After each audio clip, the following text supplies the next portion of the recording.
Namaskar. In this episode of Dil Se, we'll talk about when India gained independence, what were our dreams? And what's happened over the years and where do we stand today as a democracy?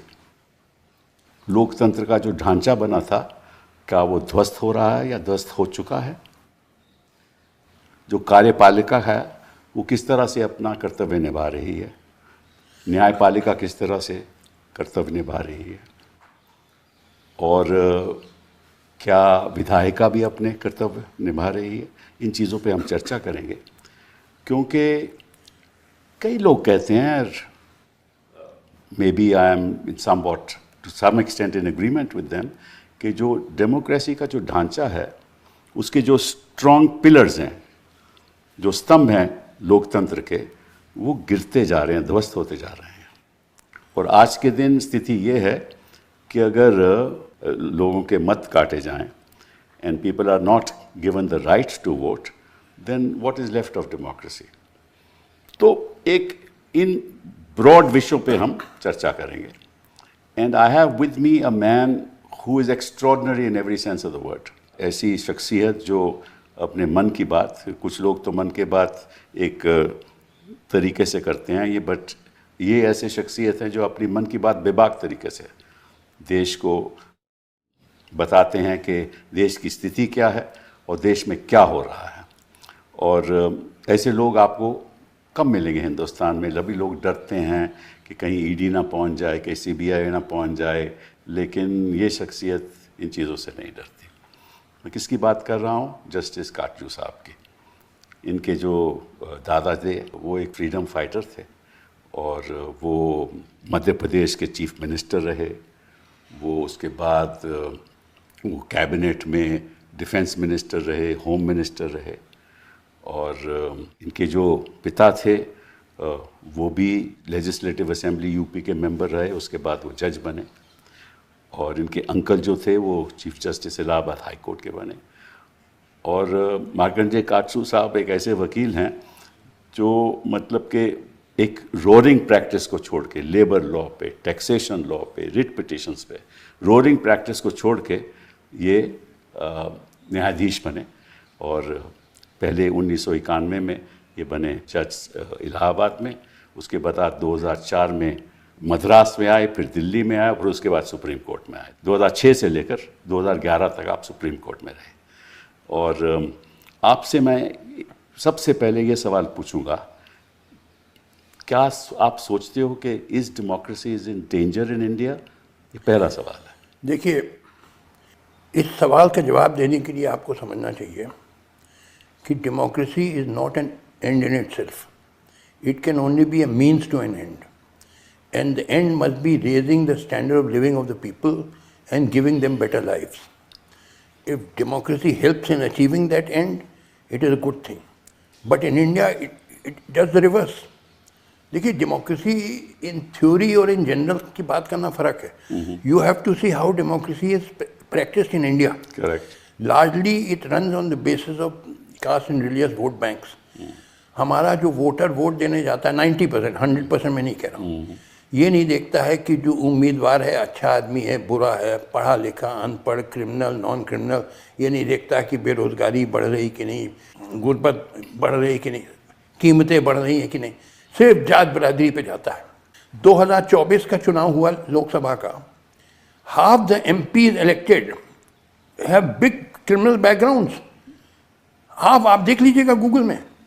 इसका क्या मतलब? इसका मतलब कि आपका जो voter है वो नहीं देखता है कि ये क्रिमिनल है कि नहीं। वोटर के पास चॉइस ही क्या है? गरीब आदमी है। मैं आपसे थोड़ा सा, मेरे पॉइंट ऑफ व्यू थोड़ा डिफरेंट है, इसीलिए ये चर्चा होगी। देखिए, जो गरीब आदमी है उसके बेचारे के पास तो है ही नहीं कुछ। उनके पास ना तो धन है, ना कोई सुविधाएं हैं, ना उनके बच्चे अच्छे स्कूल जा सकते हैं, ना उनको कोई और सुविधाएं मिलती हैं। तो जो लोकल आदमी है, जो उनको धमकाता है, डराता है, वो कहता है कि अगर तुम वोट नहीं करोगे तुम्हारी हालत और बदतर हो जाएगी। तो ये केवल कास्ट की बात नहीं है, it is an issue relating to the nature and the extent of poverty in our country. May I express my opinion? Yes, where I please. differ from you. Please. मैंने कभी जिंदगी में वोट नहीं दिया और ना दूंगा। I will not participate in this farce. Modi ji जीते हैं तो अक्रॉस कास्ट लाइंस जीते हैं ना, उनकी जीतने की वजह क्या कास्ट है? उनकी जीतने की वजह सुन लीजिए। अब हाँ, आपने नहीं, क्योंकि पूछा, आप बात कर रहे हैं ना कि भाई अरे भाई फ्यूडल है। आई एम टेलिंग यू कि देखिए 80% population of India is Hindu. I am only in answering your question कि everything is done on the basis of caste. Now, across castes, across creed, people voted for Modi. And if your logic is right, Muslim did not vote for Modi. I don't Muslims, agree. we are talking about the caste system in India. Now, we're not talking about Yes, religion. because Hindu, they claim to represent all castes, all Hindu castes. Therefore, no, it's not there's no Hindu caste. No, all the caste mean Brahmins and Yadavs and Dalits. So therefore, the SCs voted for them. STs, the tribals voted for them. Other castes, the Thakurs voted for them. Everybody voted for Modi. Why? Because the nature of appeal, जो धर्म के आधार पे जो vote मिला, वो cast को उसने खत्म कर दिया। तो आपका जो basic foundation, That's right, you are right, that's right, correct. ठीक है ना? Therefore, there it didn't play, caste didn't play a role. Caste didn't play, but religion played a role. So therefore, the point I am making is that it is because of this kind of divisive communal politics that India has destroyed its democratic culture. Let's sort of move away from history All for a right, moment. okay. Let us see how the institutions are functioning today. All right. Take, for example, the Election Commission. What are your views on how the Election Commission is? देखिए I'm a very clear views. All your institutions have collapsed. चाहे election commission कहिए, अब judiciary पे I don't want to comment much because मेरे ऊपर contempt of court एक बार चला दिया था इन लोगों ने. Just stay away from that. I'm staying away, that is why. But I'm saying all your state institutions have collapsed. Why? Because देखिए मैंने again I'm coming back to it कि आप देखिए you are a feudal country. Please let me explain in detail. आप देखिए जब constitution बना था 1950 में, उसमें we borrowed western models, we got parliamentary of system of democracy from England, independent judiciary from England, then federal structure from USA, bill of rights from USA, and वो Ireland से borrow किया वो जो chapter 4 है. All that we borrowed from Western nations, and we set up a Western model constitution with fundamental rights and all that. In obviously the founding fathers were of the thinking that these modern institutions and modern principles will pull up our backward feudal society and bring it into the modern age.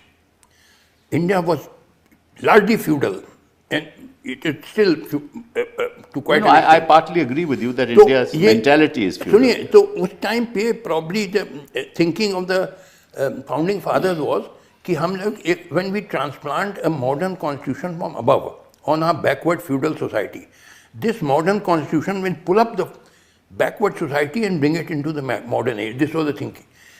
गलती इसमें thinking में ये है कि ये transformation of a country from a backward society into a modern age cannot be done by making constitutions. But sir, this doesn't answer the question of how they have captured the institutions. Because the institutions have not been captured because society is feudal. Institutions have been captured because of greed. मतलब कि एक bureaucracy है, Correct. जो सही तरीके से काम नहीं करती, it has no spine anymore. जो CEC वगैरह जो बैठे हैं, वो सरकार के प्रति कुछ, has nothing to do with feudal. It is because they have no character. And That's right, character, that is right. Right now, character is built through education. The point that I was trying to come to. Character is built through education. Education must try and encompass, imagine a society which needs to live together. जो आप reunion की बात करते हो, मतलब Hindus and Muslims must live together. But once on the basis of religion, आप society को डिफाइड करोगे और फिर पैसा इस्तेमाल करके through electoral bonds and other means आप सबको खरीद लोगे, तो that's nothing to do with feudalism. देखिए सुनिए, अब सुनिए मेरी बात सुनिए. जब इंडिया इंडिपेंडेंट हुआ, at that time our political leaders were upright people, they were highly respected. यही मैं बात कह रहा था. I can give you for example, Kamaraj was the chief minister of Tamil Nadu from 54 to 63. Correct. Kamaraj plan, highly, वो plan छोड़िए, highly upright. जो आज तमिलनाडु है, it is because of Kamaraj. He was a bachelor, he died leaving no assets.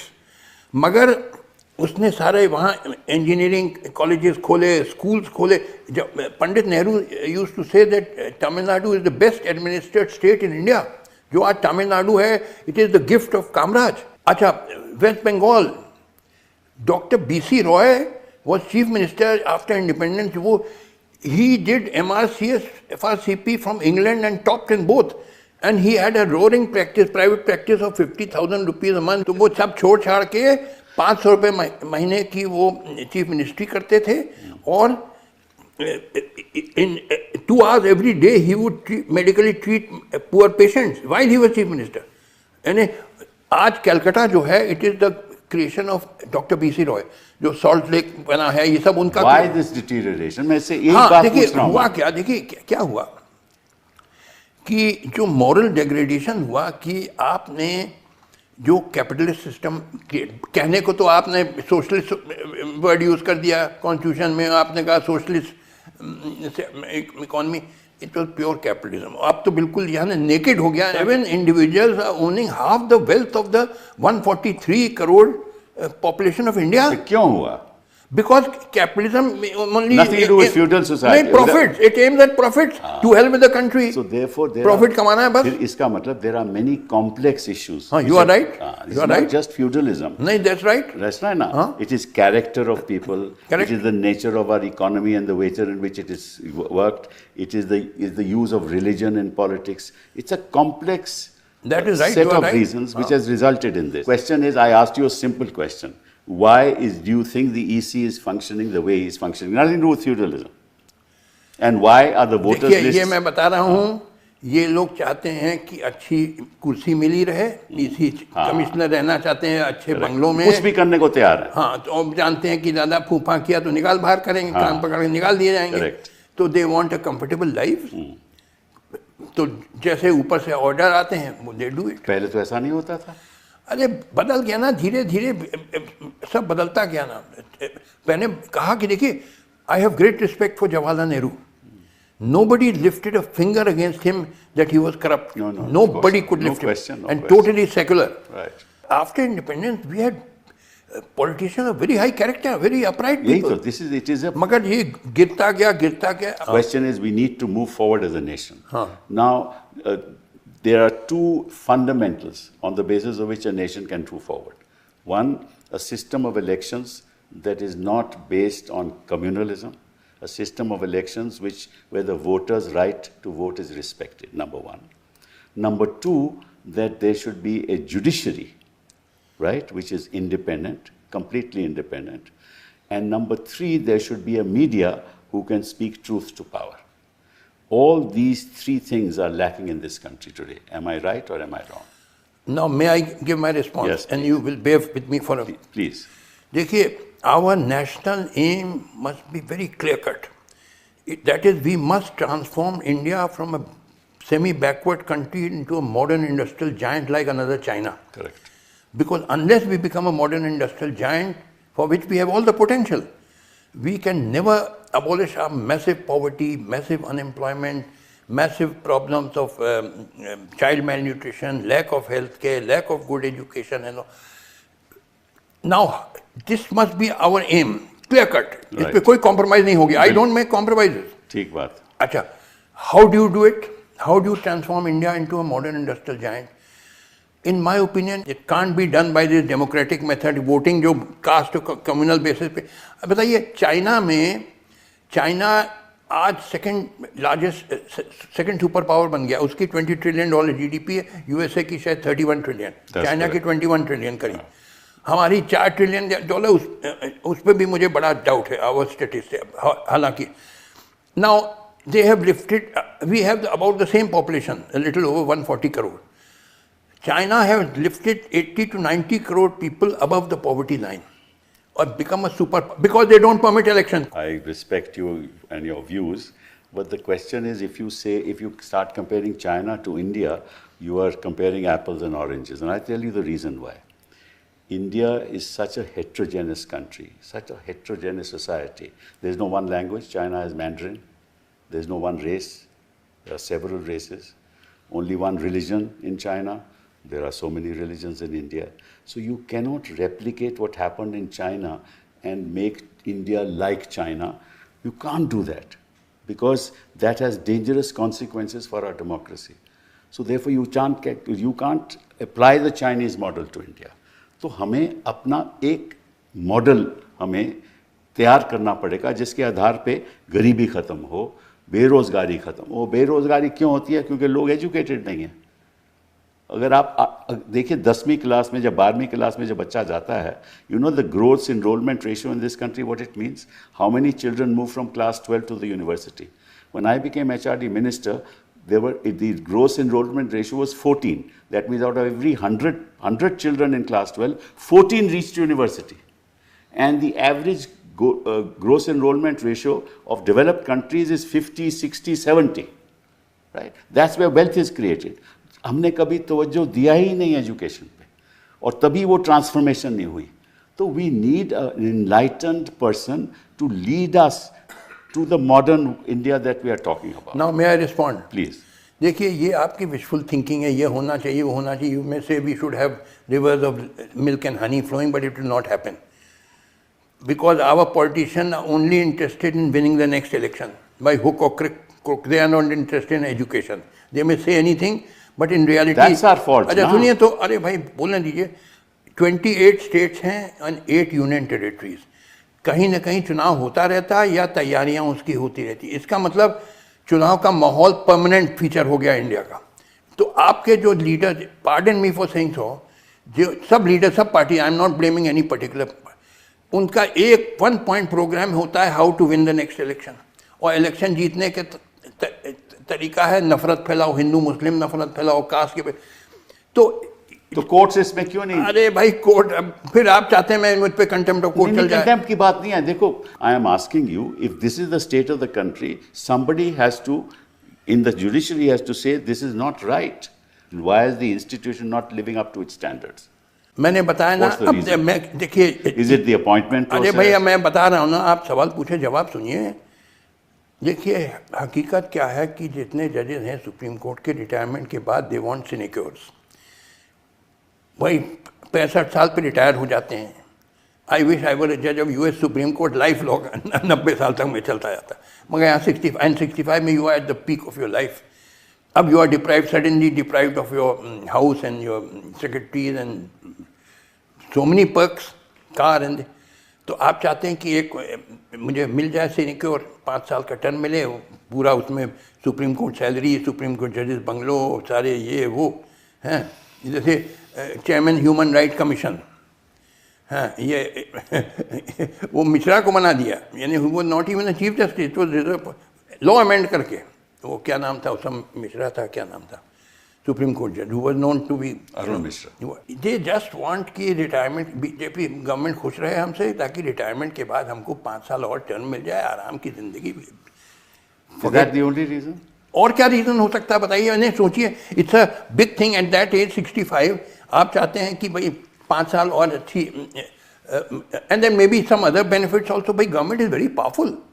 Government जो होती है, central government is very, it can give you so many other benefits. तो ऐसा नहीं होता था आपके टाइम, राइट? नहीं, पहले नहीं होता था। आप चीफ जस्टिस रहे तमिलनाडु के, मैं आपसे पूछना था, कभी आप पॉलिटिशियन से? नहीं, आई नेवर। तो फिर पहले अगर नहीं होता था तो अब क्यों हो रहा? अब होने लगा। अब moral standards have deteriorated. This is nothing to do with the job after retirement. अब क्या बताएं, नहीं, जॉब आफ्टर रिटायरमेंट भी बड़ा भारी वो है। Most of these judges, in fact, do arbitrations, earn a lot of money. Arbitration में भी कमाते हैं, और गोगोई साहब को राज्यसभा का मेंबर बना दिया। वो ठीक है। I'm just saying, is it an institutional crisis, or is it just the fact that they want benefits after retirement? I'm not agree with you on that issue. Maybe I think there's an institutional crisis. I don't know whether I'm right or wrong. भाई institutional crisis भी है। मैंने कहा सारे institution India के collapse कर गए हैं, कुछ नहीं रखा है। अब फूफा करके आप चलाइए दिखाने के लिए, मगर fact is all institutions have collapsed in India. Educational institutions have become saffronized, they are not centres of learning. और we'll come to that. At the moment I'm saying, you think the appointment process has something to do with it? अब आप कहलवा रहे हैं मुझसे। अब तो अगर आपको सुप्रीम कोर्ट का जज बनना है तो आपको प्रो बीजेपी होना है, ये तय है। हाँ, अदरवाइज आप सुप्रीम कोर्ट जज नहीं होंगे। मुरलीधर को बनाया गया सुप्रीम कोर्ट जज। What did he do? He only ordered कि वो दिल्ली में जो राइट्स हुए थे उसमें पुलिस को ऑर्डर किया था, उनके खिलाफ स्ट्रिक्चर्स, ओरल स्ट्रिक्चर्स किए थे, and he was outstanding. I was talking about the institution. अगर अल्टीमेटली आपने अपने हाथ में ले लिया द प्रोसेस ऑफ अपॉइंटमेंट, हाथ में नहीं लिया, क्या थ्योरी, इन थ्योरी, ये इन क्या? प्रैक्टिस वो लिस्ट आती है गवर्नमेंट से आपके पास, नहीं, आप करिए इसको, साइन करिए ब्लैंक चेक को। नहीं, सारी तो नहीं आती। अरे भाई, सारी तो नहीं आती, but let us agree to disagree. नहीं, सारी नहीं आती। वो तो there are some very good जजेस also the Supreme Court even now, वो बात नहीं है। इशू इज के institutionally the institution has failed us, that's what I was talking about. आप किसी का उदाहरण ले सकते हो, किसी और जज की बात सकते हो, that doesn't solve the problem. How will the institution maintain its independence if democracy is to survive? That's the larger question. It cannot, and that is why you need a revolution. देखिए, आप में मुझ में ये फर्क है, you are in favor of reforms. I believe कि reform is all humbug. This country, it is like a building which is totally dilapidated. देखिए, आप समझते हैं कि थोड़ा पैचवर्क बिल्डिंग को कर दो ठीक हो जाए। मेरी बिलीफ है इतनी जर्जर हो गई है वो बिल्डिंग कि अब उसको destruction and fresh construction is required. Fresh construction कौन करेगा? And the person who constructs it will be better than this. I will answer you. देखिए, ये कई लोग मुझसे कहते हैं, क्योंकि I have often said that present political leader are worthless people, they have no genuine love for the country, they only want power and wealth for themselves और their families. तो लोगों ने पूछा कि भाई फिर कहाँ से वो लीडर आएंगे? मैंने कहा देखो, all historical experience shows that whenever a country is in great crisis, nature throws up great leaders. For example, in the 17th century, there was a great crisis in England between king and parliament. Us time, Oliver Cromwell, who was unknown, he rose and became the leader of the parliamentary forces. He was unknown. Thomas Jefferson, George Washington were hardly known, but they rose in the American Revolution. In France, Robespierre was a small-time town lawyer, not even in Paris, in Arras. वो leader हो गया. Lenin became a leader in Russia. तो कहने का मतलब ये है कि great leaders, I'm confident, will come. All historical experience shows कि time, but it will take time. Today they are not to be seen. आज तो मेरे आपके political leader all parties बिल्कुल. We are talking about tomorrow, and tomorrow means tomorrow. We're not talking about years hence. Something has to happen, no, between now and then. We can't give up on the system. देखिए, हम बता रहे हैं, अब देखिए कब आएंगे वो अच्छे leader, nobody can tell. You cannot be rigid about historical forms. You can't be rigid about forms. देखिए, मैं बता रहा हूँ कि अच्छे लोग आएंगे, अभी वो दिखाई नहीं दे रहे हैं. It will take time. Be patient. If I see a politician, I want to run away. I don't want to talk more. Totally selfish and only caring for power and wealth. But ये तो अभी हुआ है sir, पहले नहीं था ऐसा। अरे धीरे-धीरे evolve हुआ भाई। हाँ तो therefore ना, मगर अब आएगा फ्यूचर में, सुनिए, फ्यूचर में I am confident because historical experience shows, ऐतिहासिक अनुभव बताता है कि जब कोई देश संकट में पड़ता है तो प्रकृति अच्छे नेताओं को लाती है ऊपर। तो आएंगे, but you have to wait for that. You have to be patient. It will take time. It can't come quickly. But in the meantime, India has to progress, na? So no, in the meantime, India has to suffer. कोई progress होगा। देखिए, ये cockroach जनता party, सुन लीजिए, अच्छा धर्मेंद्र प्रधान को अगर हटा दो, दूसरा एजुकेशन मिनिस्टर बन जाएगा, क्या फर्क पड़ेगा भाई? पहले तो हटाया नहीं जाएगा, he will remain unless Modi wants him out, he will not be remove. दूसरा की हटा भी दिया जाए, नहीं, ये तो रिडिकुलस कि धर्मेंद्र प्रधान को और चीख रहे हैं, आपकी पब्लिक चीख रहे, Dharmendra resign here, he will not resign. और दूसरी चीज, रिजाइन भी कर दे, दूसरा एजुकेशन मिनिस्टर आ जाएगा तो फर्क कुछ नहीं पड़ेगा। फिर कहता चीफ जस्टिस को आफ्टर रिटायरमेंट कोई पोस्ट नहीं मिलनी चाहिए, और ये इलेक्शन कमीशन ठीक से। ये अच्छे रियल प्रॉब्लम्स जो हैं कंट्री के, massive poverty, massive unemployment, massive lack of health के, इस पर अभी दिपके का कोई बयान नहीं। देखिए, अभी दो नैरेटिव चल रहे थे इंडिया में। एक नैरेटिव जो बीजेपी ने चलाया था कि फास्टेस्ट ग्रोइंग इकोनॉमी और जीडीपी ग्रोथ, और हम लोग सरपास कर, जापान को सरपास कर दिए और जर्मनी के करीब पहुंचने वाले थर्ड लार्जेस्ट इकोनॉमी। ये सब एक नैरेटिव। कॉन्ट्ररी नैरेटिव चल रहा था कि और बदतर हाल होती जा रही है, things are getting worse and worse. इन्हें समझ लीजिए कि 12 million youth are entering into the job market every year, but less than 500,000 jobs are being created in the organized sector of the Indian economy. तो बाकी 11.5 million कहाँ जाते हैं? They become hawkers, street vendors, stingers. That's because of lack of education. अरे नहीं, job नहीं है साहब। तो jobs तभी होंगे ना if people are educated. तो लिहाजा ये सब चीजें जो दो नैरेटिव चल रहे थे, एक जो प्रो गवर्नमेंट नैरेटिव, एक जो था कि और हालातें खराब होती जा रही। इसने ये कंट्रीब्यूशन किया कॉकरोच जनता पार्टी ने कि धड़ से दिखा दिया कि second narrative is the correct one, because जो within a few days 20 million followers हो गए। हाँ, 20 मिलियन।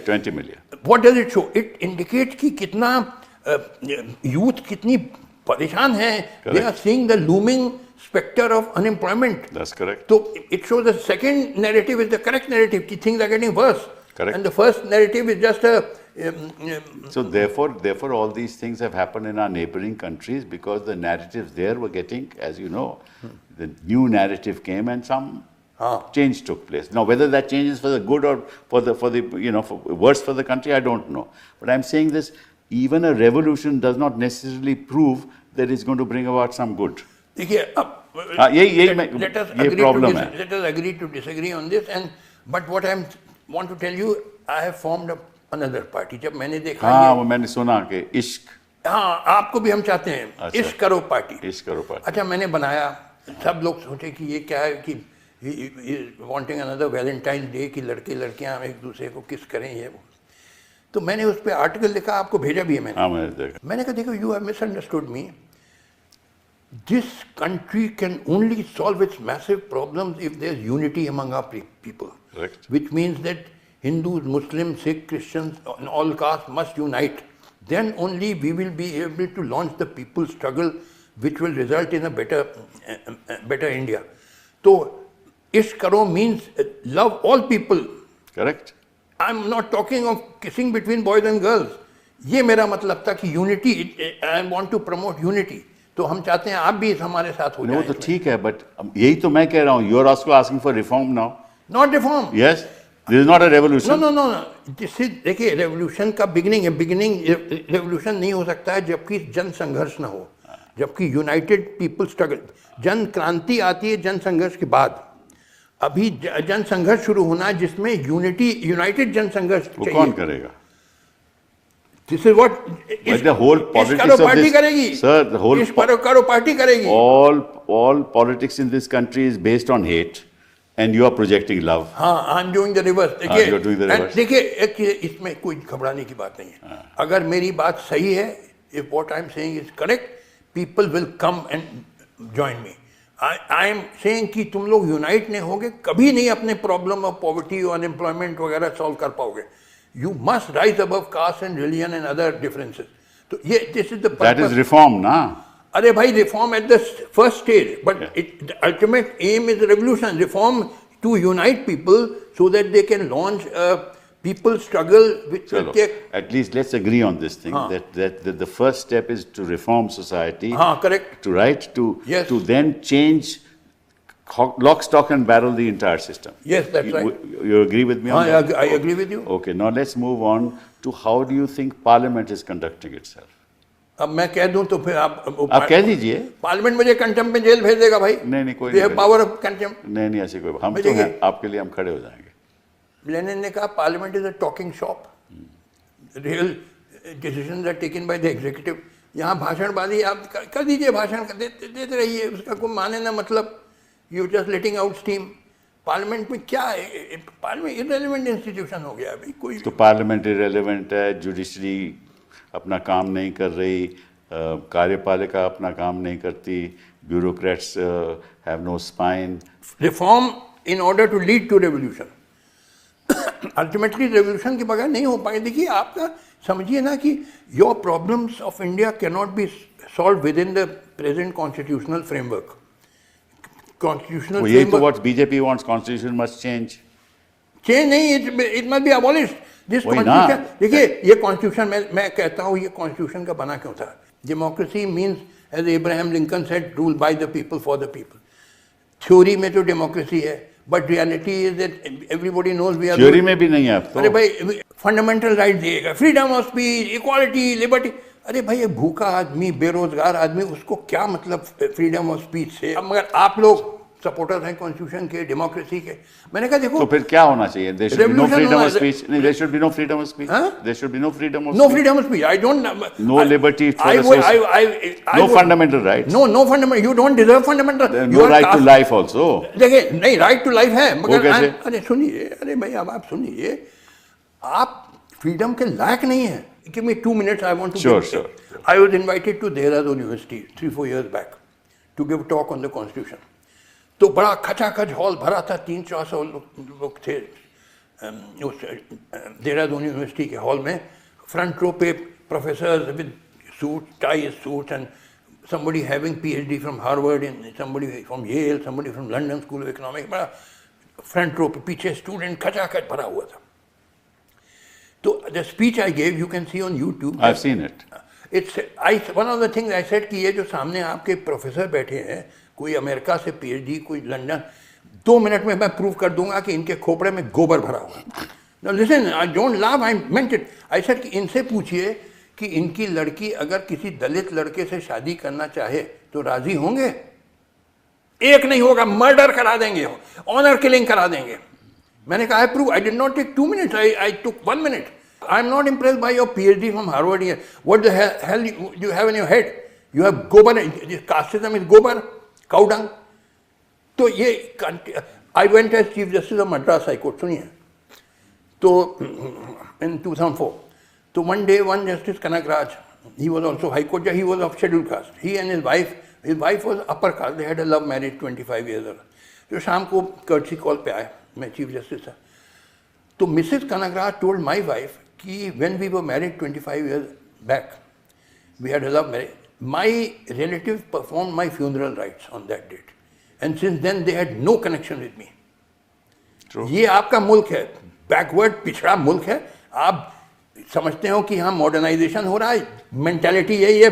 PhD हार्वर्ड का हाल है कि कास्टिज्म, उनकी लड़की दलित से शादी करे तब देख पूछिए, वेरी फुल ऑफ कास्टिज्म।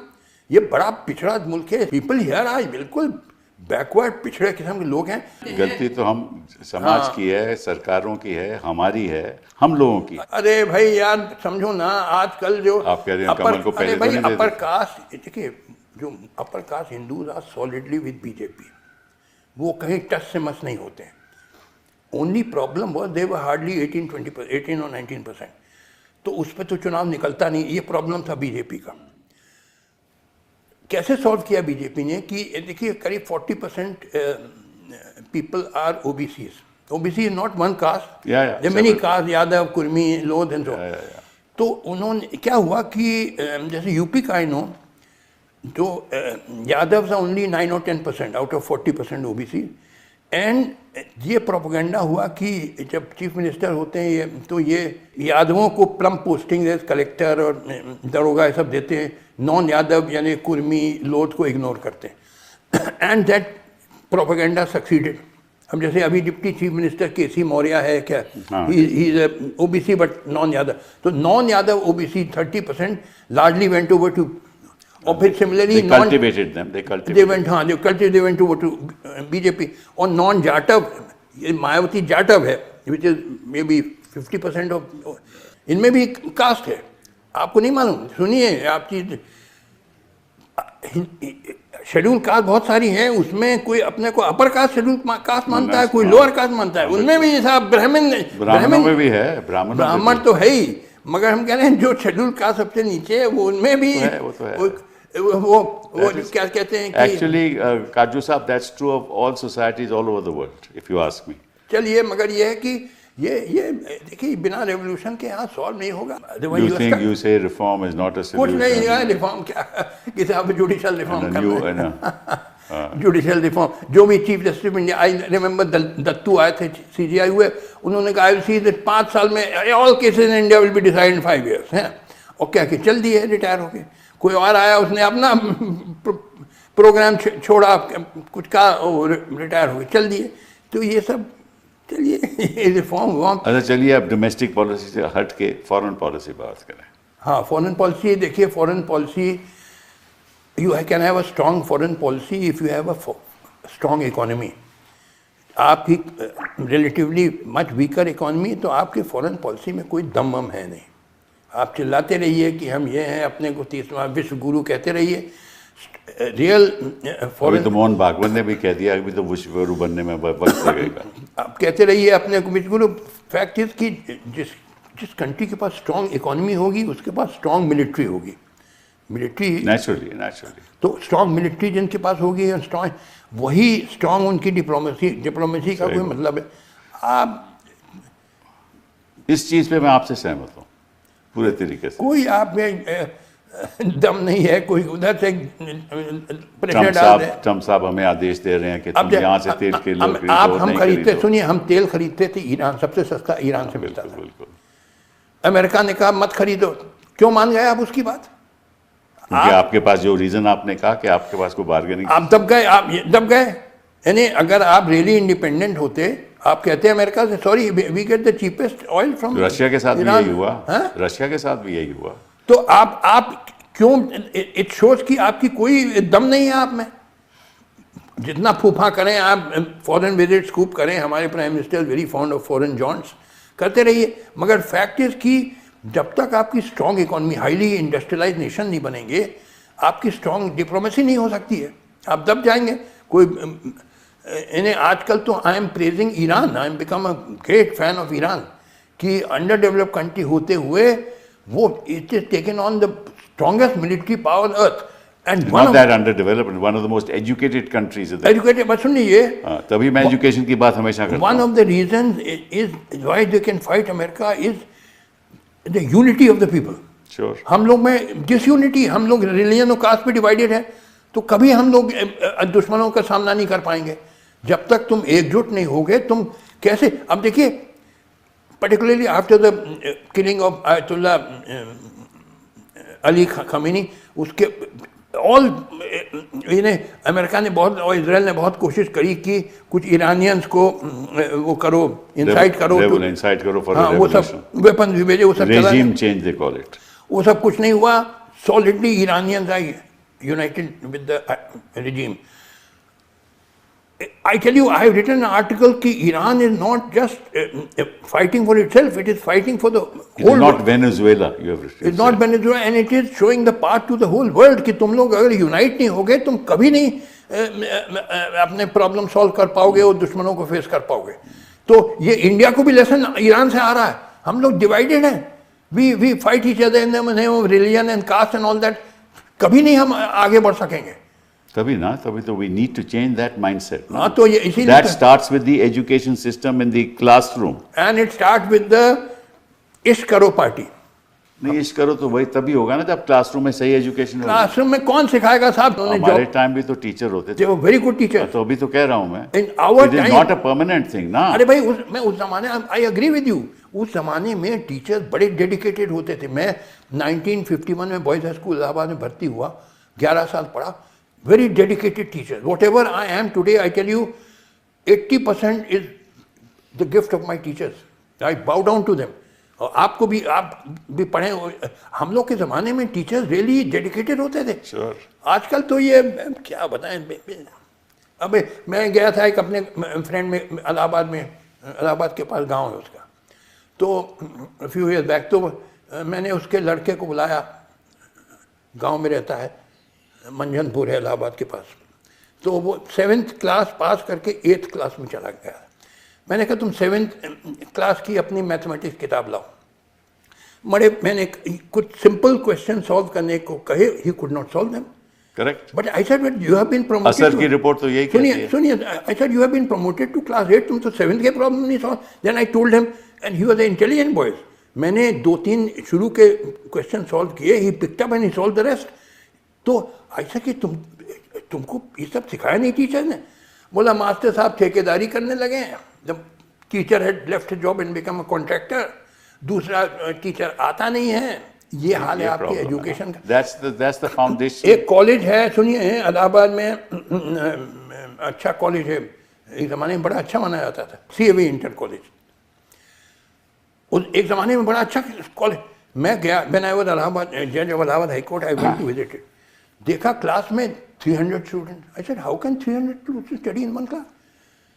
वो नाम के लिए स्टूडेंट्स हैं, वो आते जाते नहीं. Real tuition is at home. वो real earning of the teacher is by doing giving tuition at home. ये आपकी एजुकेशन का हाल हो गया है in large parts of India. That's the root cause according to me. कोई टीचर तो they treated for making money. मैंने कहा ये 300 स्टूडेंट्स कैसे आपने एडमिट किए, जबकि rules permit not more than 40 और 50 स्टूडेंट्स. रूल्स में था. मैंने पूछा प्रिंसिपल से, आई वॉज जज ऑफ द हाई कोर्ट, कि रूल में है कि 40 या 50 स्टूडेंट ज़्यादा, आपने कैसे 300 स्टूडेंट एडमिट किए. बोले वो नेताओं का प्रेशर होता है, ये वो देखो. बताओ कि नेताओं के प्रेशर आया तो आपने admit. 300, how can you teach? There are sometimes 90 students to one teacher. तो कैसे पढ़ाई होगी भाई. अमेरिका में जाता हूँ, my children, I think 20-25 students in a class maximum. Individual attention देना पड़ता है. हम थे स्कूल में, मुझे इंडिविजुअल अटेंशन मिला, that is why I progressed. मगर ये बच्चों का क्या हाल. 90% school, I am not saying 100%, there are some good school, मगर 90% स्कूल का ये हाल है. क्या आप एजुकेशन की बात करें? Education is gone to dog. कुछ पहले तो ऐसा हाल नहीं होता था, इसीलिए. अरे भाई, आई एग्री विद यू. हम लोग के तो ये क्यों हुआ है? धीरे धीरे मोरलिटी गिरती गई. एंड देखिए, आप के ज़माने में, मेरे ज़माने में, हम लोग स्कूल में थे, बड़े अच्छी डेडिकेटेड टीचर होते थे.